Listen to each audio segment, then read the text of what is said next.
Some mornings don't feel like mornings at all. They feel like a courtroom before the verdict. Quiet, polite, and full of something you can't name until it's too late. And the worst part isn't the shock when it hits. It's the slow, private grief of realizing the danger wasn't out there in the street. It was sitting across your own kitchen table smiling like nothing's wrong. Tonight's story isn't here so we can clap when someone gets what they deserve. And it's not here so we can throw stones at a woman who took the wrong road. If we can, let's walk into this one with a little stillness and a little compassion. Because sometimes what looks like the end of your life is really a door slamming shut so another one can finally open. Sometimes survival doesn't sound heroic. Sometimes it smells like coffee. So if you're with us, stay close. Because this isn't just about a cup that smelled like bitter almonds. It's about what a man does when he realizes the person he trusted most may be writing his last chapter for him. And how in 20 minutes everything he thought he knew collapses. Before I share the story, I want to know you are here with me. Just say listening in the comments or tell me where you're watching from. I love seeing how far a story can reach, and honestly, sometimes even the smallest connection is what keeps you steady when your own home turns against you. Thank you.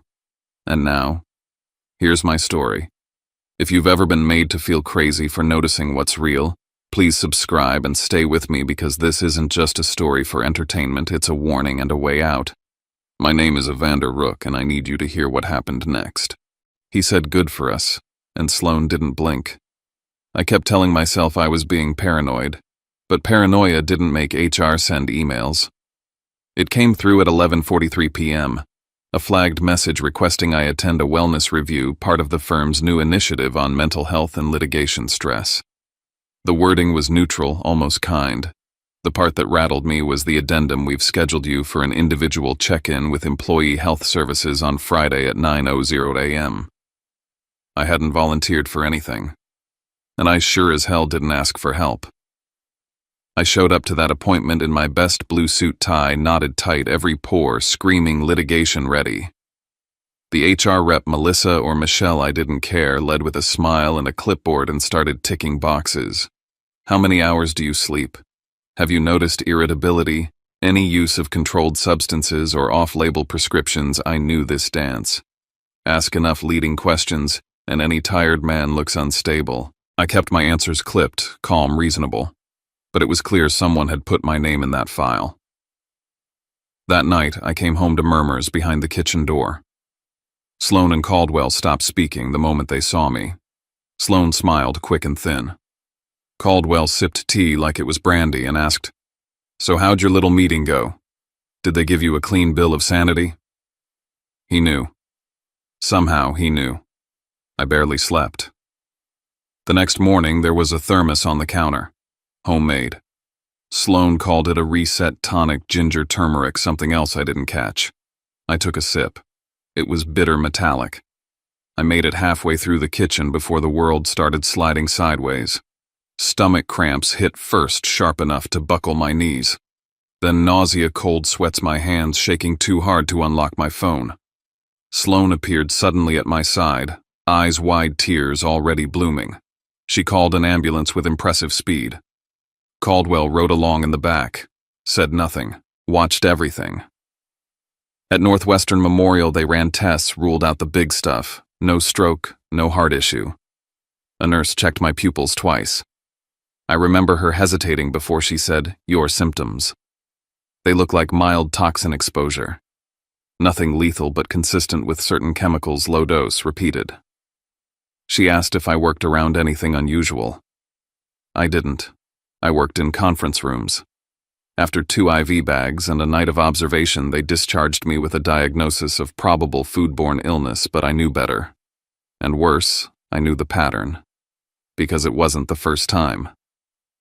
There had been others episodes I brushed off as stress or flu, always after Sloan insisted on taking care of me, always when a big meeting or promotion was on the horizon. And now with partnership looming, suddenly I was sick, flagged, and being watched. Back home, I didn't unpack. I investigated. The first clue was my desktop. The password had been changed subtly, 1 digit replaced. Someone had reset it and tried to change it back. A rookie move. Worse, the login history showed access during the window I'd been hospitalized. I was on a gurney when someone sat in my chair. The folder for the class action case had been opened. Not edited, just viewed. But that was enough. Confidential client data strategy memos, timelines. Enough to sink the case or sabotage it. I sat there for a long time, the quiet of the room somehow too thick. Then I heard a knock. Sloane stood in the doorway smiling like nothing had changed. "You look better," she said. "Must have just been a bug." But I knew. This wasn't illness. This was interference. And it wasn't random. It was timed. Every step forward I took someone in this house made sure I stumbled. And if they couldn't push me off course, they'd make damn sure no one believed me when I said I was being pushed. I needed proof. I needed clarity. I needed time. But I was out of all three. So I smiled back at my wife. And I told her I felt just fine. I should have known from the moment Rowan Pike closed the door behind me. He never did that. Not unless it was serious. His office overlooked the frozen stretch of Lake Michigan, the window half fogged from the heater humming below. He didn't sit behind his desk either, just leaned against the edge like a father about to level with his kid about life's harsh truths. "There's talk," he said. He didn't need to explain what kind. "In a firm like ours, rumors could erode you faster than failure." "Nothing formal," he continued. "But some of the partners are asking questions about your energy, focus, your health, whether it's time to shift lead on the mass gen suit." I didn't say anything. I told them to hold off. "That I've seen nothing to warrant it," Rowan added. "But Evander, someone's making it look like you're unraveling, and not through official memos, through the small things. Things no one can prove, but everyone whispers." He gave me a long look. "You're being played from the inside." I nodded, thanked him, and walked out without another word. The truth wasn't shocking. It was clarifying. At home, I didn't speak to Sloane or Caldwell. I nodded where appropriate, let Sloane hand me a cup of her hand-pressed tea, and went upstairs to lock myself in my office. If they wanted me unstable, I'd be silent. If they wanted me off balance, I'd plant my feet.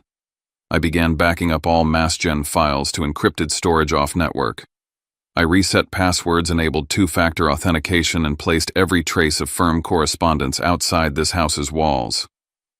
This wasn't a home anymore. It was a scene under surveillance. And then I found it. In the hallway cabinet between the spare linens and a stack of expired cold meds wedged beneath an old insurance policy was a folded receipt. I don't know what made me open it. Maybe instinct. Maybe dread. LabTech Industrial Supply, Aurora IL 3 items, isopropyl compound, 98%, syringe, kit medical grade, micro-container vials. Subtotal $112.65 paid cash. The date was from 3 weeks ago. The name on the transaction was Caldwell Merritt. I walked into the kitchen holding the paper in 2 fingers. "Hey babe," I said, careful with my tone.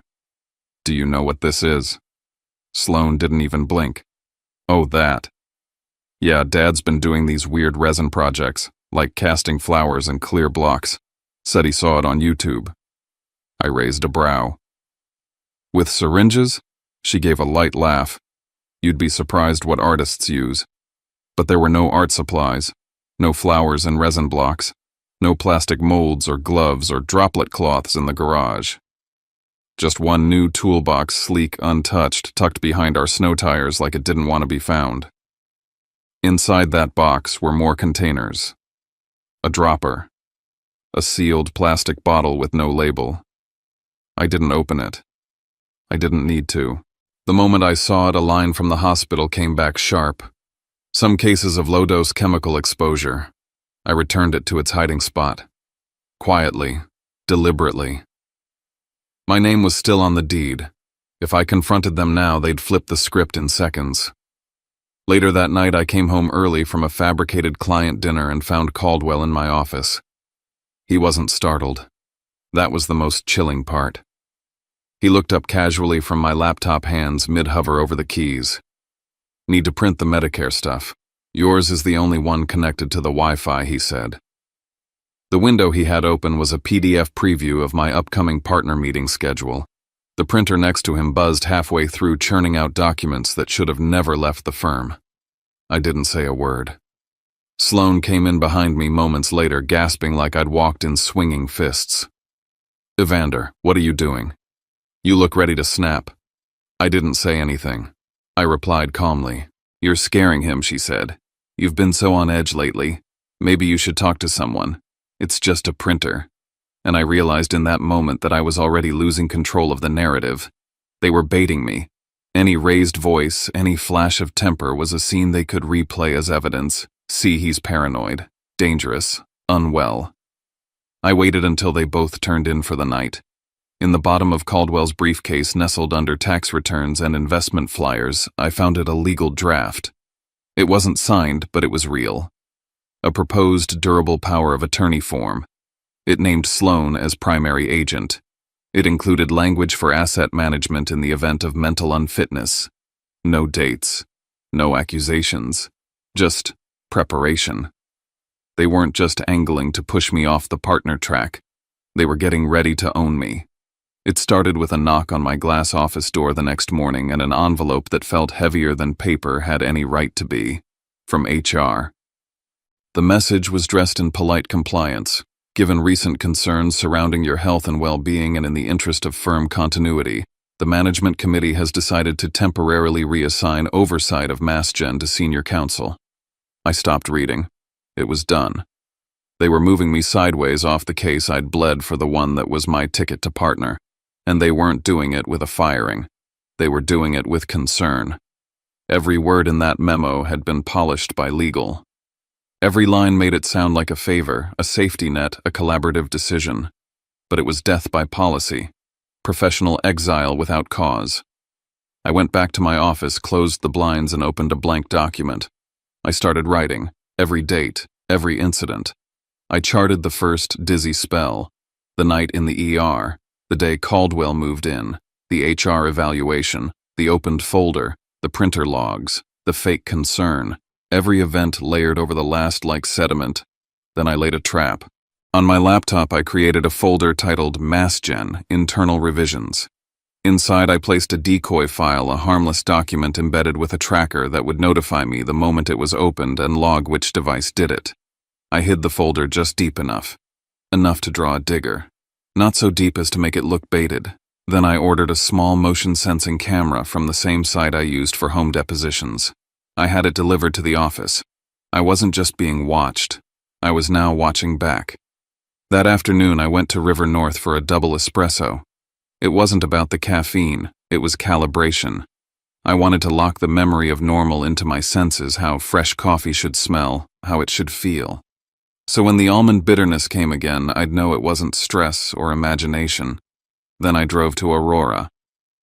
The lab supply store sat in a dull strip mall between a tire shop and an abandoned diner.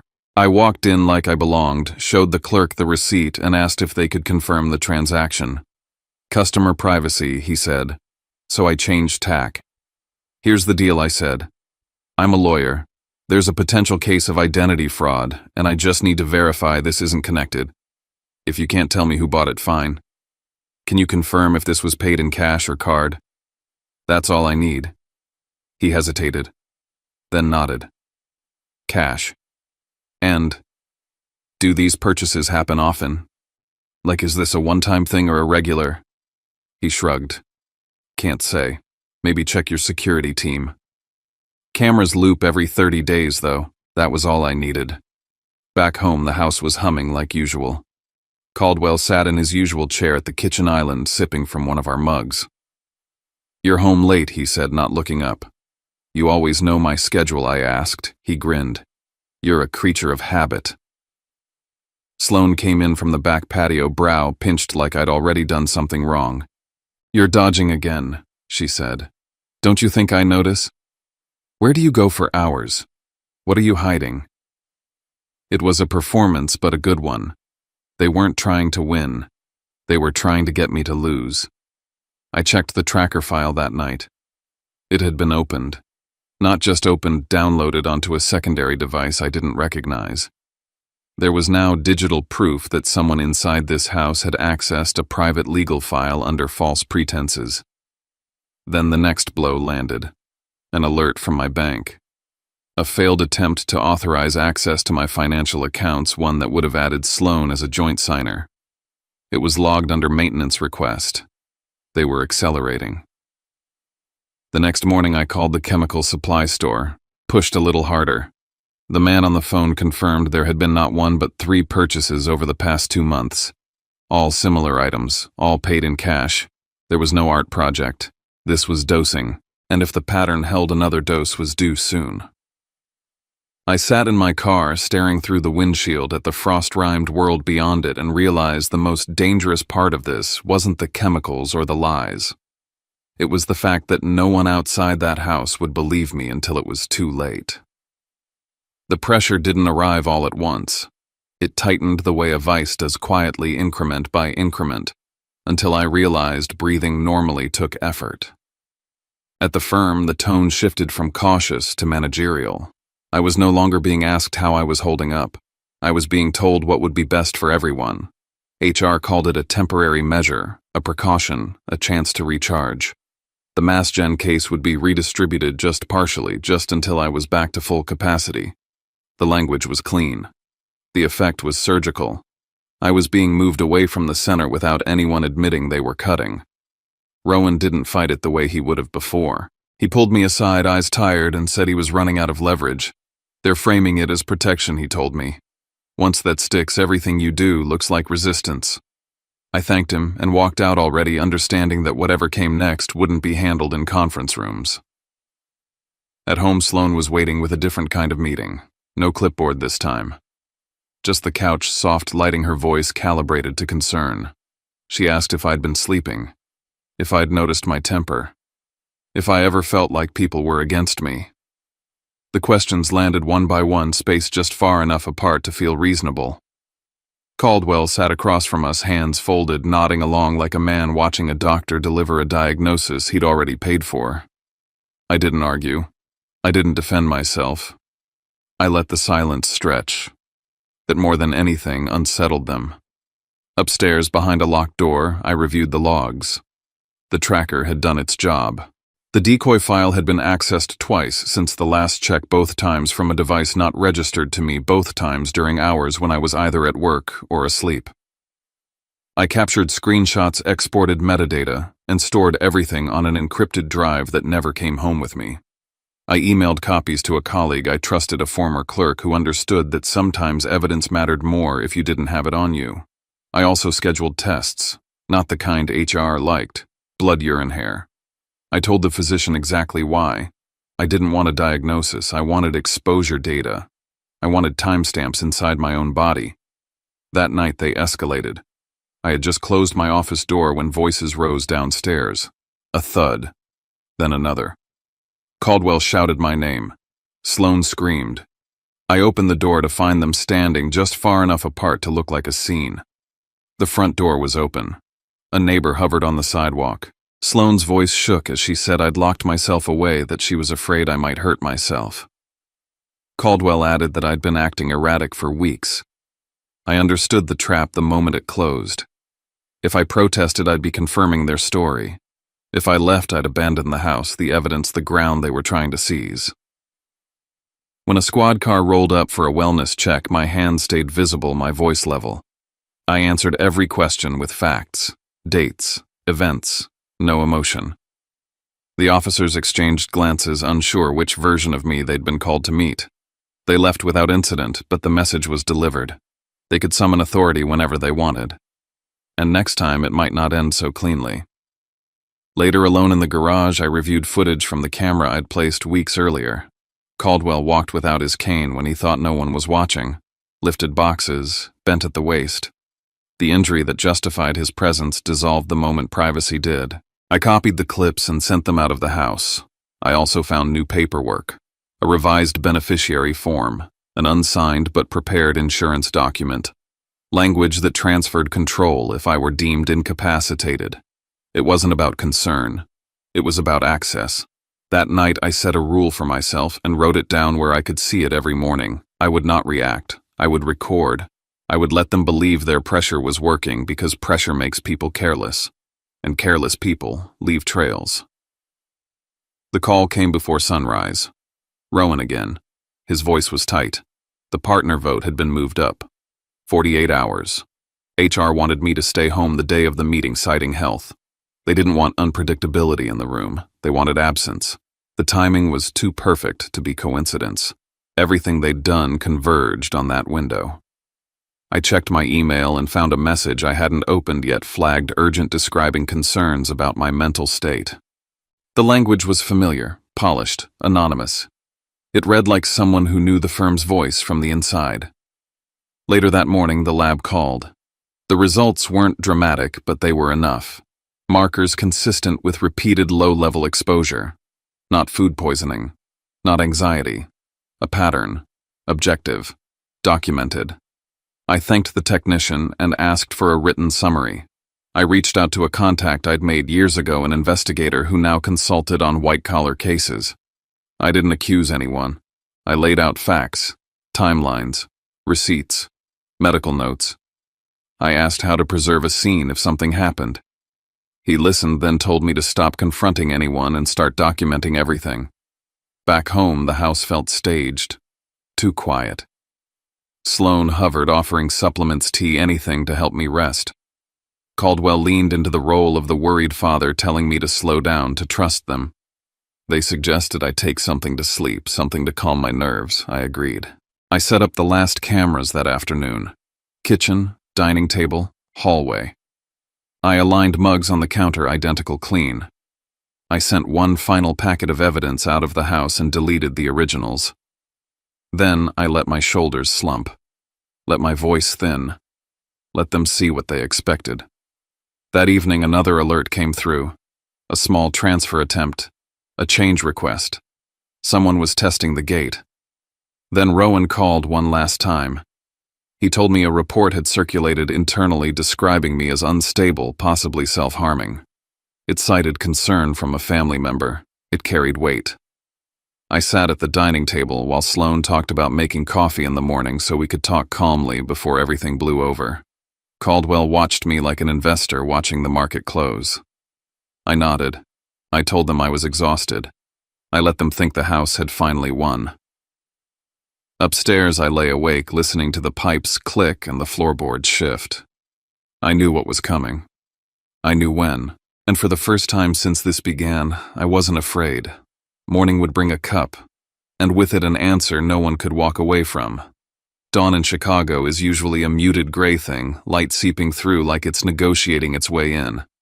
But that morning the air felt different. Sharper. Exact.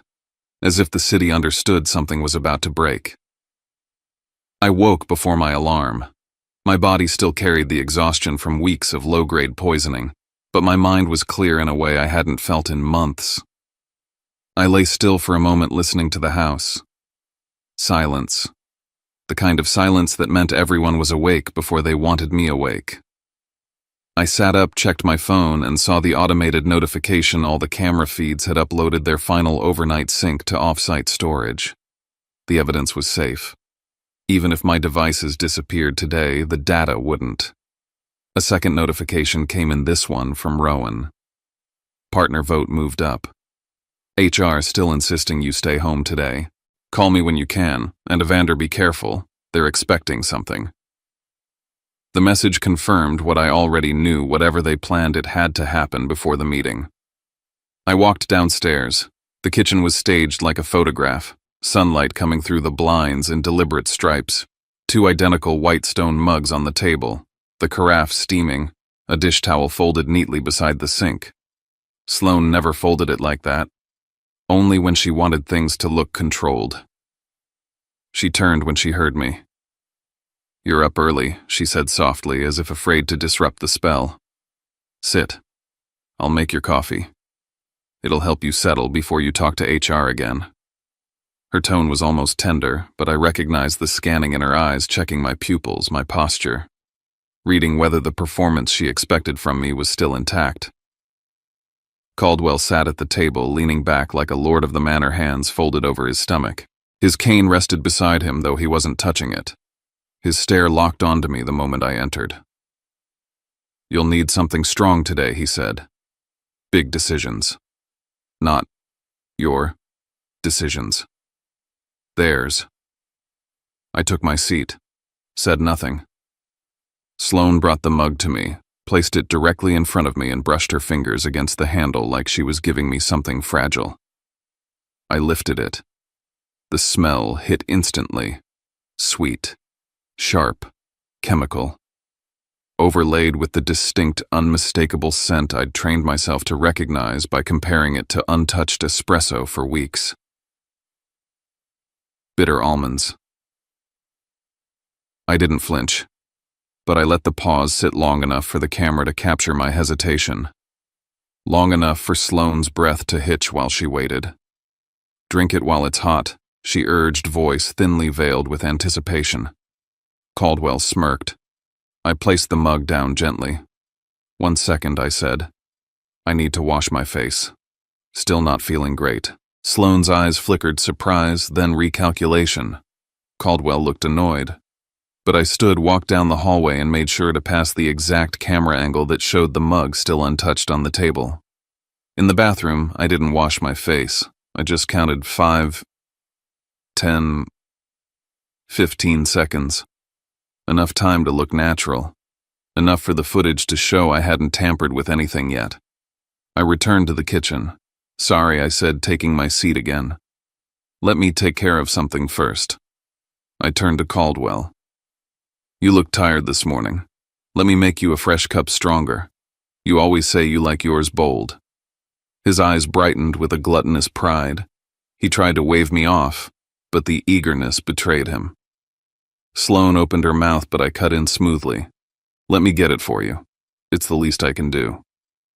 I stood, took another identical mug from the cabinet, and poured directly from the carafe. Steam rose. Normal. No almond scent, no chemical sting. Just coffee. I lifted the mug, inhaled once, and confirmed it would pass any forensic test later. The pot itself wasn't contaminated. Only the mug Sloane had set aside for me.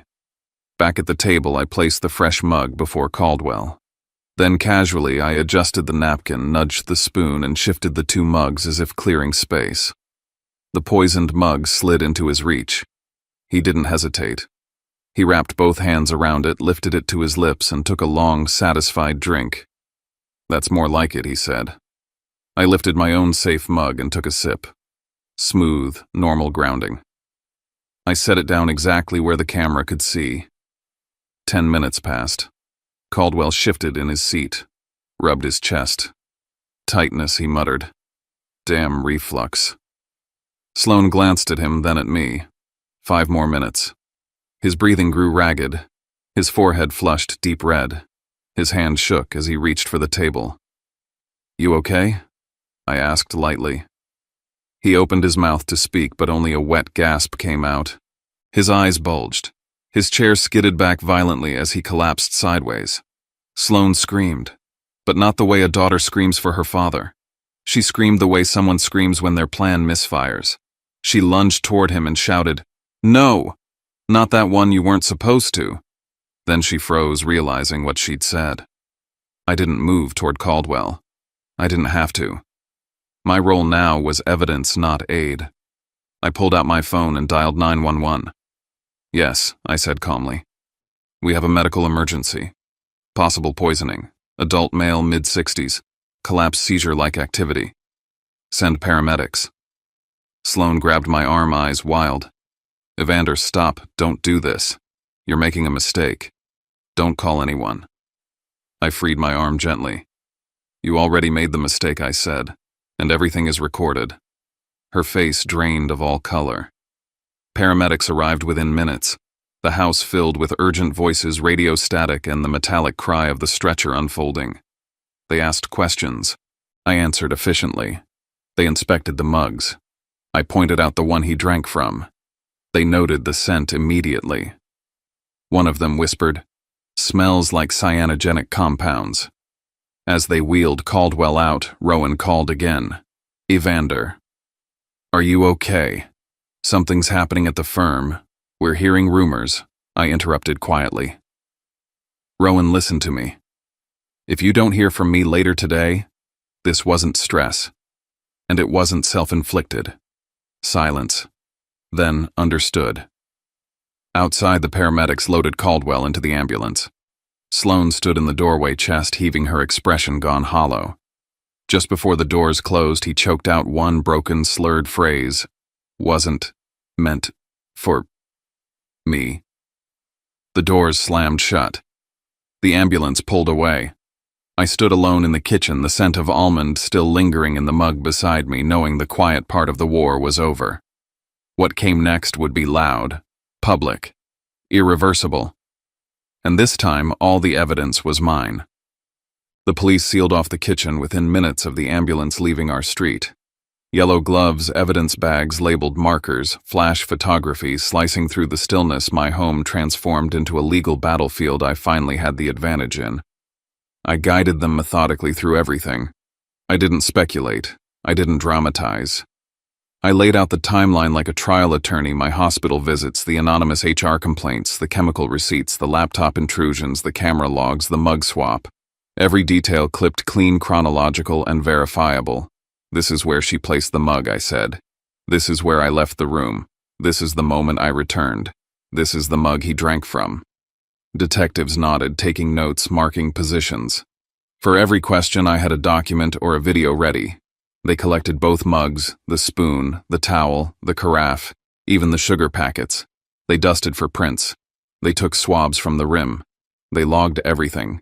The house that had been my cage was now their evidence locker. In the garage, I showed them the hidden toolbox and the unlabeled container.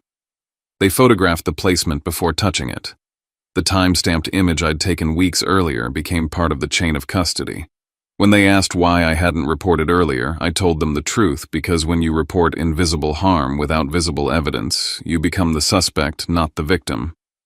By afternoon, the hospital confirmed what we all already knew. Caldwell was dead. The toxicology panel detected cyanogenic compounds consistent with deliberate preparation. The concentration in his system was far above accidental exposure. But the real turning point wasn't Caldwell's results. It was mine. The lab forwarded my own test results taken days earlier, showing repeated low-dose exposure to the same compound over a prolonged period. The pattern was unmistakable. Weeks, months. The exact timeline of my stress-related episodes. This wasn't a one-day crime. It was a campaign. Detectives called Sloane in for questioning. She arrived at the station, polished, calm, ready to perform the role she knew best. The concerned wife, broken, bewildered, betrayed. But controlled environments aren't her strength. Interrogation rooms have no soft lighting, no staging, no audience. Just truth, pressure, and time. I watched from the observation room as they presented the footage, her placing the mug, her watching Caldwell drink, her scream, not him. Then they showed her the chemical purchase history, then the altered insurance documents, then the laptop logs. Piece by piece, her script burned away. She tried shifting the blame onto me, claimed I'd switched the mugs to harm her father. But the evidence crushed that instantly. I'd poured from the pot normal. Only one mug carried the compound. Only one mug was handled by her alone. And that's the part people rarely see after the headlines fade. The quiet minutes when the house is finally still and you realize you're not celebrating, you're just breathing again. If there's anything to take from this, it's that we don't always get hurt because we were foolish. Sometimes we get hurt because we were loyal, because we wanted peace, because we kept giving the benefit of the doubt until it cost too much.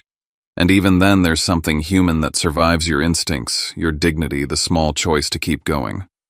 If this story hit a tender spot, you're not alone.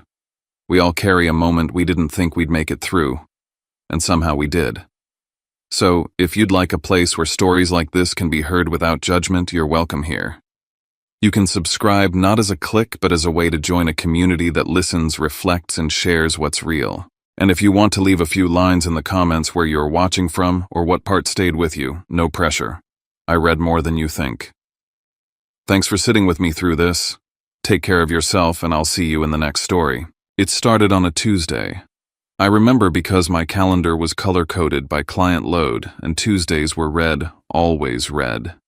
Morning in Chicago meant cold air through the brick cracks, the rustle of frostbitten leaves, the skyline flashing steel and glass. I stood in our kitchen in Lincoln Park with a legal pad in one hand, a half-warm mug of coffee in the other, and the eerie sense that something in my own house had shifted just slightly off-center.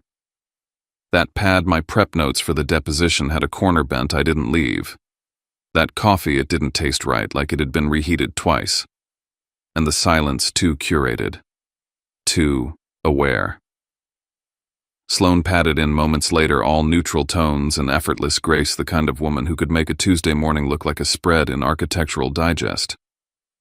She asked about my day, kissed my cheek, and slid her gaze just slightly toward the hallway as if someone else was listening. Someone was. Caldwell Merritt moved in 2 weeks ago. Sloane's father. Broken hip, bad timing, worse attitude. The first night he propped himself up on a cane and asked where I kept the deed to the house. Said it like a joke. Smiled like he meant it. At the firm things were sharper. The loop never slowed. I had a class action in discovery, 28 plaintiffs, a national supplier who'd cut corners on medical-grade tubing. My mentor, Rowan Pike, gray suit, sharper mind, started handing me the kinds of memos only candidates for partnership got to see. That wasn't nothing. That was the air getting thinner. That was the last stretch of the climb. But every time I went home, it felt like I was being pulled back down. Caldwell didn't so much live with us as operate. He asked questions disguised as small talk. How's that bonus work, son, per case or flat? They split the settlement with you, or do you have to fight for your slice? He said, partner the way gamblers say, jackpot. Every conversation looped back to money, leverage, legacy. Not mine. Theirs. Sloane played her role to perfection. Whenever he pushed, she smoothed. Don't mind him, Van, he's old school. Or he just wants to see you do well. She didn't challenge. She redirected. Until I looked like the one overreacting. The house didn't feel like mine anymore. My office, formerly sacred, now had a second chair. Caldwell had accidentally printed his Medicare forms from my computer, which meant he had been in there. I didn't say anything, not yet. But I started noticing things. Documents on my desk slightly off-center. A partner meeting memo I'd printed last week, now loose in the printer tray. I hadn't printed it twice. One night over rotisserie chicken and tense wine, Caldwell fixed me with a grin like he already owned the place. When you make partner, he said, carving meat like a sermon, it'll be good for all of us. Finally, breathe a little easier, right? He didn't say good for me.